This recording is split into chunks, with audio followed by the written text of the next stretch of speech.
Мен сенің ең үлкен қорқынышыңды айтайын ба? Ол қателесу. Сен қателесуден қорқасың, білесің ба? Сенің ойынша барлығы бірінші попыткадан бастап идеально болу керек, бір мін болмау керек. Бірақ бұл өмір ондай системамен жұмыс жасамайды. Қателеспейтін пенде жоқ. Тіпті әлемді мойындатқан ең мықты адамдар, филантроп жандардың өздері көп қателеседі.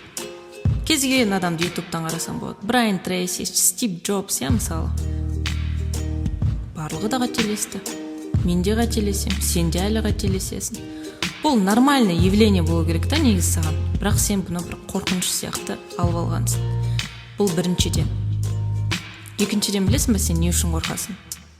Себебі бала кезімізден бастап біздің мойнымызға орысша айтқанда ярлык енгізген.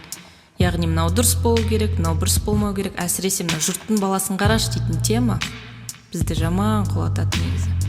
Жұрттың баласы дейтін бала ол өмірдегі жоқ бала. Өмірде идеальный бала жоқ, ол өтірік әңгіме. Бұндай әңгімеге сенсең, онда бұл дұрыс нәрсе емес. Сол себептен ештеңеден қорықпа. Бір қадам жасайсың ба, сенің негізі ар жағындағы тәнің, жаның, санаң, жүрегің барлығы бұған дайын. Қорқыныш дейтін ол 1% қана сенің миыңдағы керек емес жұмыс жасайтын функция. Мысалы.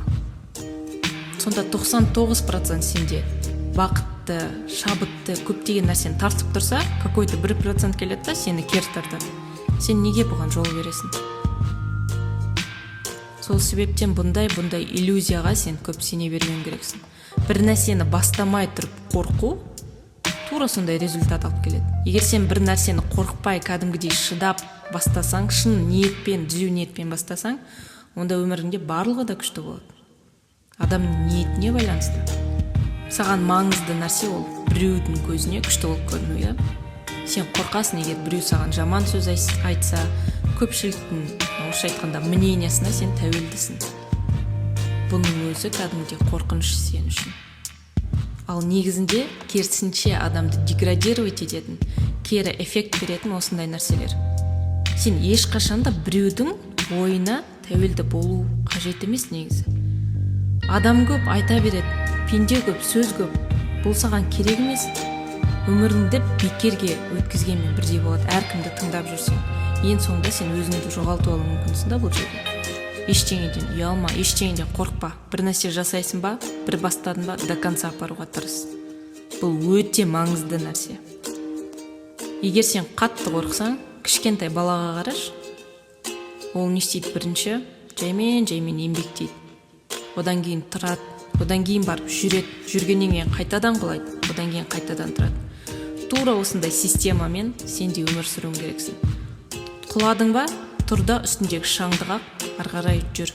Ештеңеден қорықпа. Идеальный адам жоқ, ол өтірік әңгіме бұның барлығы. Сенің қолыңнан бәрі де келеді, сен қорқынышыңды жеңе аласың. 100% мен саған гарантия беремін. Просто осы нәрсені түсінуің керексің, әбден зерттеуің керексің. Санаңмен, жаныңмен, өзіңнің тәніңмен, миыңмен, жүрегіңмен жұмыс жасаш, сөйлес. Себебі адамның көптеген миллион бөліктері бар, жұмыс жасайтын, қызмет жасайтын. Бұның барлығы бір құдайдың кереметі. Сен осы нәрсені мойындауың керексің. Мен саған бір күшті америкалық методиканы айтам. Бұны өкінішке орай бізде ешкім білмейді, бірақ енді сен білетін боласың. Егер бұрыннан бері бір жасағың келіп жүрген затың болса, одан қорықсаң, ұялсаң, нағыз жасайтын уақытың келді. Егер сен толық болсаң, ең әдемі тырысқан киімді киді, көпшіліктің алдына шық. Ұялма, қорықпа. Біреудің пікіріне тәуелді болма. Егер ән айтқың келсе, бірақ өз даусыңнан ұялса, нағыз ән айтатын уақытың келді. Бұндай жаттығу сені керісінше көп энергияға толтырады. 1% болса да қорқыныш сезімін азайтады. Берген білімді қолдана біл. Жаса, ұялма, қорықпа. Рамкада өмір сүруді тоқтату керек.